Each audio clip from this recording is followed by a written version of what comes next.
Eric here with Two Sides of FI, just checking in to set up this episode. I asked my wife to join me for a brief discussion about our decision-making process here, and it started off with the portfolio rebalancing and asset allocation change that we've been talking about, but it's moved into kind of a broader transition in strategy. Our kids are going off to college.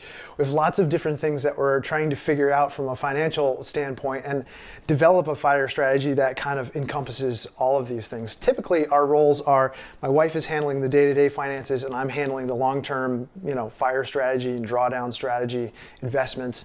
And what we're realizing now is this transition period that we're in as we approach our FI date in 2024 is things have to change. And so as a couple, we're trying to navigate this. And I think, anyone on the FIRE path with a significant other or partner or spouse, you realize that this is, it's a team effort and it's not always easy. I thought it'd be interesting to kind of unpack how we make these decisions. The initial conversation was because Jason and I had been talking about portfolios and asset allocations, and Jason said to me, he's like, dude, you should not be 100% in stocks.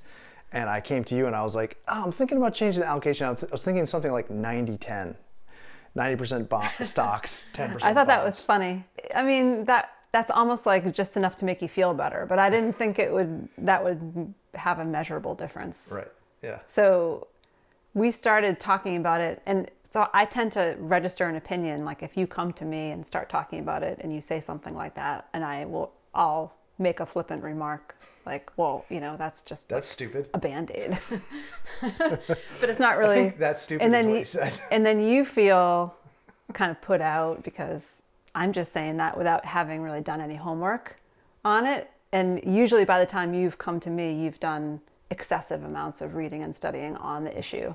And then we start talking about it, and I think you do want me to weigh in on it. Yeah. And so I will weigh in with an opinion, but it's completely unfounded. Like it's not based on having a lot of information. It's a little uninformed, but I mean, for example, when I said the 90-10, you came back with this idea of like, well, if it's a traditional retirement allocation, something that Vanguard recommends, it's more like 60-40, 60% stocks, 40% bonds. And I was like, no way.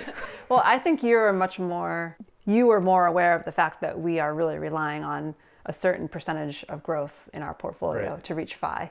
And so having 40% in bonds makes a huge difference in terms of the average rate of return of that whole portfolio. And I didn't really have my head there. My head was still in the, well, I mean, for this to really be a conservative portfolio, it needs to be 40% in some kind of fixed income like bonds. Right. And so that at that point, I think we both agreed that we needed to make a change. Yes. But we weren't in agreement on how that happens. And at a certain point, we sat down and I said, look, I don't want to make this decision by myself, even though I have historically taken these things on. Investing in, one set of mutual funds, like the total stock market, that's easy. Yeah. There's not a lot of investing, knowledge required to do that, right? And that's kind of the typical FI blueprint, is just to do that, right? 100% VTSX or VTI. And that's what we had been doing. And that totally felt easy to me. And then making this shift, I wanted to I didn't want to just be like totally responsible for it and say, oh, if I screw it up, it's all on me. But also I wanted your opinions on it. And I did come to you and say that. And so then at that point. But you wanted my educated opinion. You didn't want my opinion of 10%. That doesn't make any sense. I think you wanted my opinion after I got to a certain level of background reading. Like you weren't going to be comfortable with my opinion until I was somewhat more informed about bonds. But I have to tell you, I was very intimidated once I started reading. I was feeling the same way. I had started to do some of that research and on the sort of fixed income side of the portfolio, and I was like, oh my God, this does not make sense to me. And in part, that was why I didn't really want the responsibility of making the shift and the change. And I think you then came to similar conclusions. So what did you do for research? What was that process? I mean, honestly. Well, you actually recommended a couple of podcasts to me, which I listened to. Karsten Jeske was, I think, the one that I found to be the most informative. And that got me thinking about glide path and bond tent and like different strategies that people use, early retirees. And then I went on Reddit with some of that information, just sort of asking, just like, oh, here we are, we're considering retiring at such and such date. And I mean, you put numbers in there, like it was rough numbers. Yeah. It wasn't like a detailed Bogleheads kind of thing. It was more like, what I wanted to know what people's opinions were. And this was on the Chubby Fire subreddit on bond tent strategies, like how people use bonds in that way, just to reduce sequence of return risk. And it was actually really helpful. I think most of the people had clearly been reading the same things I was reading. And then there was a few flippant things, like if you've ever done any math or research, you would never consider bonds, which I think is just somebody who has more of that mindset of like, why would you ever invest in bonds? Like, there's always extreme opinions everywhere. Because there's not like, I guess generally it's not as conservative on the people who are on Reddit versus like Bogleheads, which is where you were searching for information. Yeah. So I can't remember the name of the person's the blog that I read. Michael Kitces, I think. Yes. Yeah. And actually that was hugely helpful. It's helpful, but it's also, that was the one that I read where I thought, okay, I really don't know enough about this to make really very informed opinions. But I read pretty widely on it, and the fact that there are so many opinions suggested, unless I hired an expert, I wasn't going to come to a conclusion that felt very well informed, no matter how much I read about, bond fund advisors, and because that's very important, right? The person who manages the bond fund. And I thought, if picking the total stock market is good enough for us, for the stock side of our portfolio, why not pick the total bond market? Which was a relief, actually. It was. That was kind of a relief. I wonder, have you ever considered hiring a financial consultant or a fiduciary or something? Yeah. I know that this was probably one of the times where I really started to worry that we don't have someone like that. Yeah. Because, you don't know what you don't know. Right? Exactly. And, there may be other sources of information. You gave me some sources of reading, and I sort of, after reading the Kitces blog and listening to the two different podcasts with Karsten, there were a few other things I reached out for and read, and I thought, this is just an entire landscape of information that I don't even know where to stop. And I already quickly got to a point where I wasn't understanding everything, and I started to feel kind of insecure about it, which I think happens to people, right? Yeah, it's kind of scary because it's a lot of money. But then I think, well, what's the worst thing that could happen? Like, I don't think we would sink our portfolio. I think what would happen is, we would realize maybe we were off in our calculations about when we could retire. You could stay 100% in equities, and if you're flexible about your retirement date, that might be okay. Yeah. Oh, totally. I mean, and I think what we're doing is we don't want to be flexible about that. Like, we want to stick with, the date that, we agreed on. But at some point you have to take some risk off the table. I think we both came to that conclusion by doing this research. And I feel like the fact that you went off and did some independent research, and I went off and did some independent research, I posted on Bogleheads, and that was helpful. And actually, Jason's advice was really helpful too. Jason's advice, and he was willing to share like exactly what his strategy was, which is informed by financial advisors, so that lends some confidence to it. And we're targeting similar numbers, so that helped.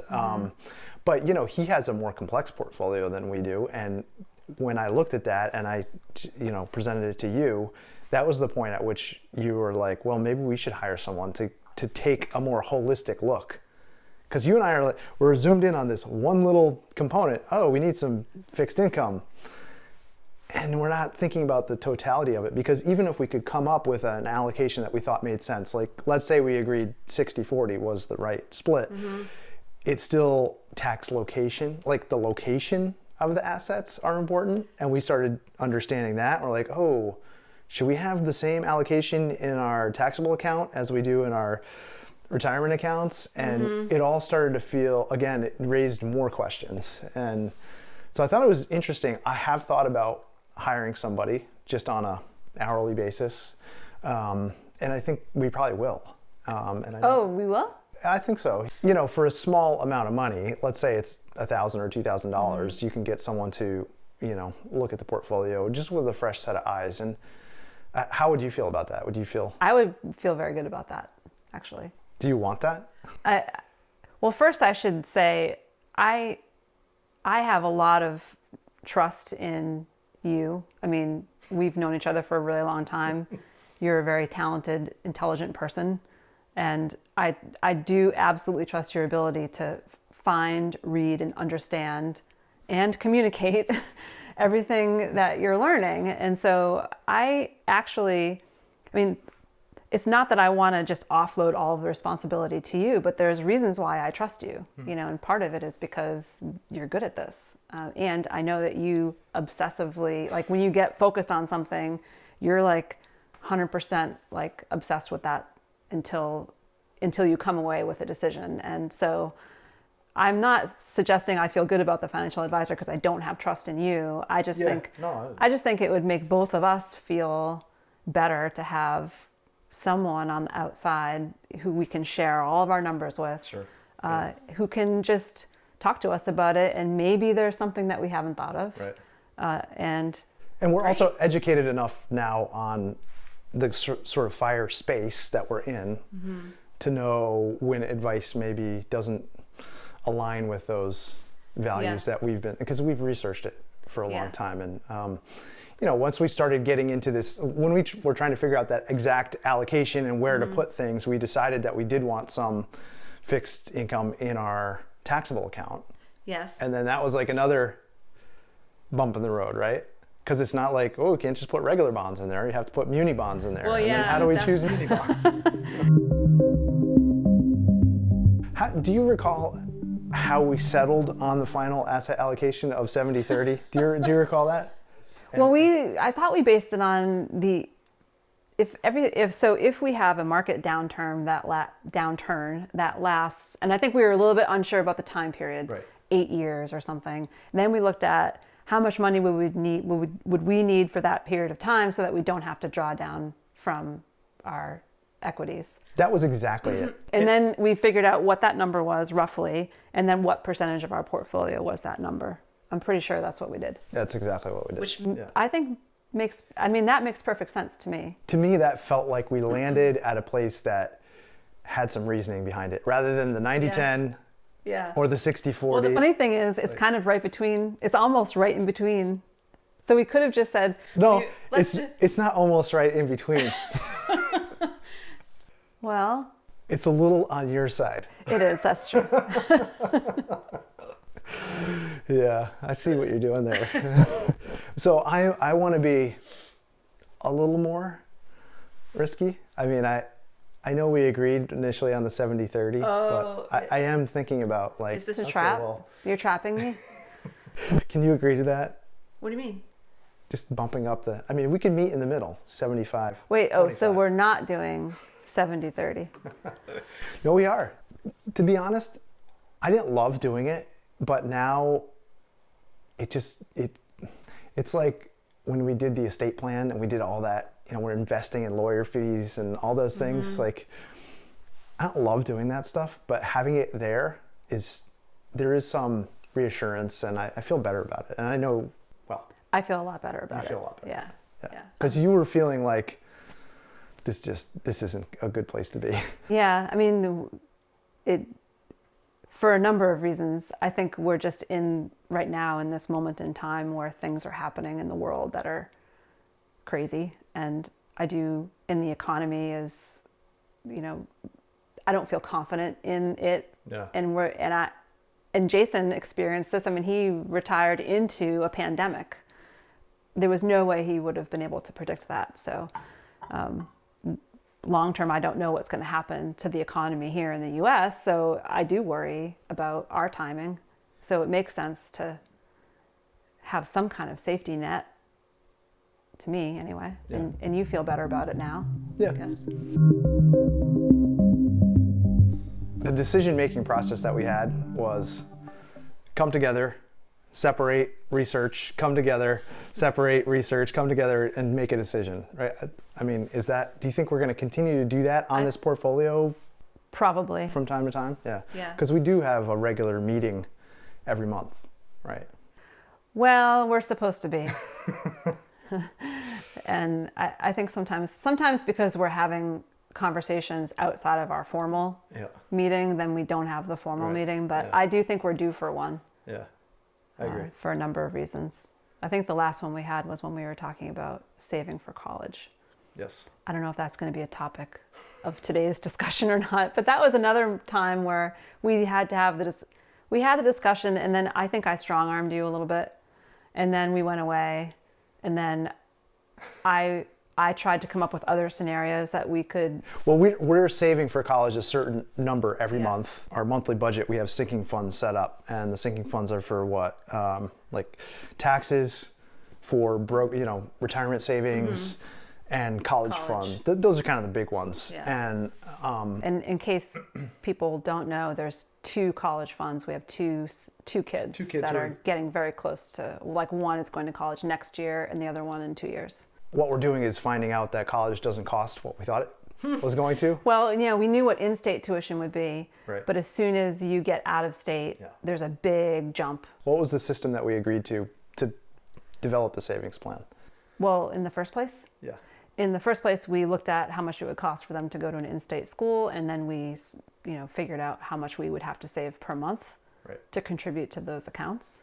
And we told both the kids. We told them, yep. It's very abstract to them. Sure, yeah, but I mean, was the operating system that we were using to save, and also we balance what we're earning, and where all of our dollars are going in the budget. And so we had this meeting a month ago, 2 months ago, maybe. Yeah, and I think the frustration for you was I was just coming and saying we need to save this much more. We need to double what you wanted to double it. And I didn't come with a plan, an associated plan for how we would do that. So you just saw it as like, okay, that's how much I have to make that much more money every month. That's my responsibility. That's my responsibility. And you're just coming and asking me. And so it wasn't, I think I wasn't saying to you, I expect you to figure out how to make it happen. But because I didn't have a plan on paper, you felt that way.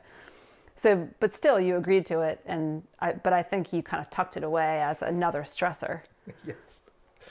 But also one that I felt was a little bit unnecessary, because we both agreed we want the kids to have skin in the game. And they will. Either way, they're going to have. If they go to an in-state school, it's covered. But they're probably not going to, right? So they're going to go to an out-of-state school. They're going to have skin in the game, and it was more about how much debt are we comfortable with them having when they get out of school. And there was a tipping point for me. I thought, okay, well, the cheapest out-of-state school that I've looked at so far is going to require that when they get out of school, that they would have like $50,000 in debt. We had this conversation and an agreement, and then I was like, oh man, that just feels like a big ask. We kind of circled back to it more informally. We haven't had a formal meeting since we talked about that last. We had some couch conversations where I just said, this is how I'm feeling right now. I'm feeling like that burden is on me to come up with it. And then you produced this very detailed spreadsheet showing the breakdown and where the money could come from. And then also a plan. Yeah. Which required no extra input from me. I have to say, I really appreciated that. And honestly, the more time I sat with it, I did feel like we probably owe our kids a little more. Yeah. And you showed it to me with a spreadsheet and numbers, and that just inherently feels more data driven, and like I can relate to that more. Yeah. And I don't know if other people, you don't get to see into other people's kind of financial lives. You know? And I had kind of like just gone through a rough thing in my head about it, and it helped me to have it on paper too, because I did realize that we have this period of time while they're in school where I could find the money in our budget. Right. And it wouldn't necessarily require, and that didn't require that you increase how much you're making right now and how much you're saving right now. I know that we're still trying to save it now, but we don't have to. Yeah. That helped take the pressure off of it. At least just having options, So I guess if other people are struggling with that and convincing his spouse. And I know Jason was like this too, Jason and Lori, having some kind of document that says, here, I've done some thinking about this, and these are the contingencies, or this is 3 possible ways forward. That I did find that universally helpful. And I think you are given confidence by, like, when I think about the research that you're doing, like, you always are given more confidence when you see more data. Yeah, of course. Yeah. And and it's actually funny how I didn't treat it that way in the first place.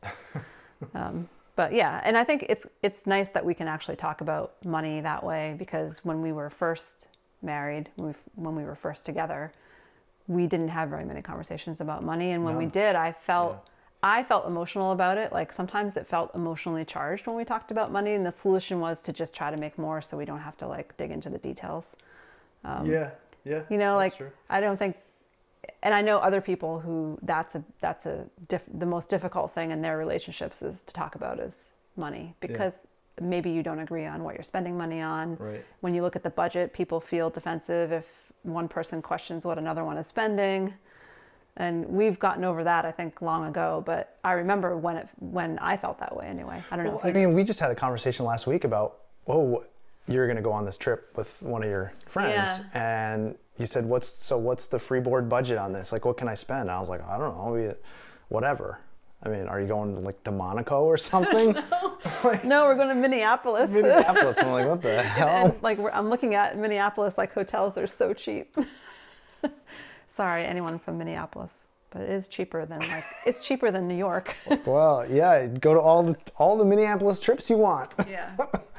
But we hadn't really put bounds on it. You and I have both been listening to the Ramit Sethi has this new podcast called I Will Teach You to Be Rich. And it brings couples in, kind of like this, and they kind of expose their money issues, I guess you could say. And some of them are pretty striking, very emotional. And one of the topics that we recently listened to was, one spouse is spending more than another, which is not an uncommon situation. And we were just kind of chatting about that, and given this trip that you're taking and I'm taking a trip too. And, yeah, that's true. Yeah. Well, we talked, because one of the techniques he frequently uses is he helps them talk through the idea of what's the amount of money that you can spend that's not going to be a big deal. It won't impact your financial picture at all. Right. Based on it. And so the couples were identifying those amounts of money. So what did we come up with? I don't think we came up with one, but I thought, that's a really useful technique. I wish that we had talked about that earlier in our marriage, maybe, because I don't think that we were great savers early on. No. We didn't really start saving money until we wanted to buy or build a house. And I think that was the first time where we were really focused on saving. Like, you and I were not focused on saving before that. I think when you're not making a lot of money, you kind of feel like, well, I can't save anything anyway. So you had a retirement account, actually, but I was still in graduate school, and I was making like $16,000 a year in a stipend. Like, I didn't have any money at all. Wow. Yeah. But anyway, we didn't really decide on what that number would be. So what would your number? I mean, what would it be? What do you think? What amount of money can I spend each month where you're not going to worry about it? I mean, outside of our regular budget. I just trust you.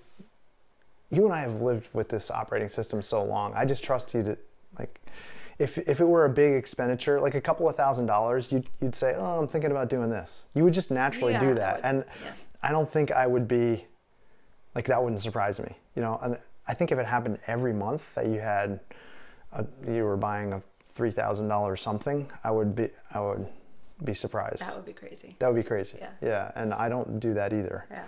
So I don't know, maybe we should put bounds around it, but at the same point, like, we don't budget either. So what do you mean we don't budget? Yes, we do. We do a monthly budget? I mean, what do you mean do one? I mean, we've had one. Okay, what are utilities a month? We know what it is. I don't know what it is. I don't budget. I don't think we budget. I mean, because if we budgeted, we would say, oh, geez, the food bill is higher than it was last month. I don't know what the food bill was last month. Do you? It was like $1,200. Oh my God. Maybe we should. We have 2 teenage boys. Our grocery bill per week is like $300. I feel good if I walk out of the grocery store having spent $280, like I've saved something. So. Well, I guess my point is, this is working for us, if this were a point of conflict and you were like taking 10 trips a year by yourself, and I'd be like, wow, like, is that adding up to some like real money? Like, what are we doing here? Or why does she want to be away from me so much? No, I don't know. Okay, so we don't need to do what's that. your number? We don't need to do that. I mean, what do you think? How much money would I be comfortable with you spending per month? Yeah. I mean, I think you spend $500 easy a month. I think if you spent $1,000, $2,000, I don't think I'd worry about it. Month? I don't know if you would do it though. I just think, no, I wouldn't. I really wouldn't, because the way our budget's set up right now, when we have these financial meetings and we look at our FI sinking funds, every dollar really does have a job. And so spending the extra is like, well, where's that coming from? And I feel like that's been a great, real refocusing point for me personally. But I don't know if it's the healthiest thing to do. Well, you don't have any of those crazy hobbies that some people have, you know, Not like yet. antique cars or, Right. you know, Yeah. antique motorcycles. I don't know why I'm picking those kinds of things, but not that you would. Your dad had those model airplanes, which are Oh, yeah. like That's a pretty expensive planes hobby. the size of a trailer that you actually have to put in a trailer. Well, not anymore. Now he's No, he retired sold them. and now he can't afford them anymore.